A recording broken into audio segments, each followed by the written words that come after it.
খুনি শেখ হাসিনা এবং তার দোসরদের বিচার করা ছাড়া, বিচার করার আগ পর্যন্ত এই বাংলাদেশে আওয়ামী লীগ কোনো রাজনীতি করতে পারবে না। আমরা নির্বাচন চাইব, আমরা দ্রুত নির্বাচন চাইব না এই বিষয়ে আন্দোলন করব যে আওয়ামী লীগের রাজনীতি এদেশে চলবে কি চলবে না। গত কয়েকদিন আগে আমাদের বর্তমান সরকার প্রধান ডক্টর ইউনূস সাহেবকে জিজ্ঞেস করতেন সাংবাদিক ভাইয়েরা যে আওয়ামী লীগ নির্বাচনে আসতে পারবে কি পারবে না। উনি জবাব দিয়েছেন যে এটা আওয়ামী লীগ ঠিক করবে তারা আসবে কি আসবে না। আমি এই কথার তীব্র নিন্দা জ্ঞাপন করি। পরিষ্কার বক্তব্য হলো খুনি শেখ হাসিনা এবং তার দোসরদের বিচার করা ছাড়া, বিচার করার আগ পর্যন্ত এই বাংলাদেশে আওয়ামী লীগ কোনো রাজনীতি করতে পারবে না। বাংলাদেশকে আওয়ামী লীগ রাজনীতি, তাদের প্রোগ্রাম, তাদের নির্বাচন কিছুই করতে পারবে না। যেখানেই তারা রাজনীতি করবে তাদেরকে প্রতিরোধ করা হবে, তাদের প্রতিরোধ করা হবে এবং এই গণহত্যার দায়ে, মানবতা বিরোধী অপরাধ করার দায়ে আওয়ামী লীগকে নিষিদ্ধ করতে হবে। আওয়ামী লীগকে নিষিদ্ধ করতে হবে। ছাত্রলীগকে যে কারণে নিষিদ্ধ করা হয়েছে, সরকার নিষিদ্ধ করেছে, এই ছাত্রলীগের যিনি হুকুমদাতা শেখ হাসিনা, এই তার দল আওয়ামী লীগকে নিষিদ্ধ করতে হবে। আর সবশেষে বলবো সংস্কার এবং নির্বাচন।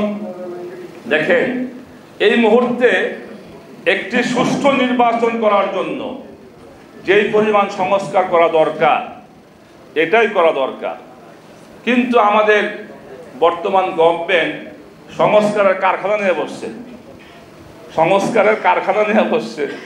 11টা কমিশন করছে, যেই সংস্কার এই মুহূর্তে দরকার নাই।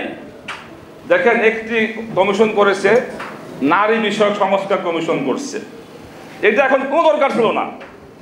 এত বছর এটা তো একটা সেটেল ছিল, কিন্তু সরকার যেই বিষয়গুলো নির্বাচন সংস্কার, প্রশাসন সংস্কার, যেগুলি খুব দরকার, এগুলিতে দ্রুত করা দরকার, কিন্তু ওনারা কি করেছে, এইগুলো গুরুত্বপূর্ণ বিষয়কে তারা মানে পাশ কাটিয়ে আরও কি করেছে, 11টা বিষয় তারা কমিশন করেছে।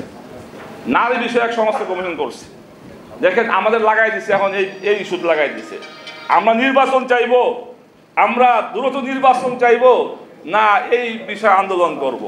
এটা সরকারের একটা পলিসি, অর্থাৎ সরকার জনগণকে বিভিন্ন ইস্যু দাঁড় করিয়ে আপনার মূল ইস্যুর থেকে করে সরাই দিতে চায়। এই জন্য দেখেন, নারী সংস্কারের যে কমিশন গঠন করা হয়েছে, অনেক সময় আমাদেরকে নারীরা ভুল বুঝে যে আমরা মনে হয় নারী জাতির অগ্রগতির বাধা। না, ইসলাম নারীর ন্যায্য অধিকার চায়, আমরা নারীর ন্যায্য অধিকার চাই।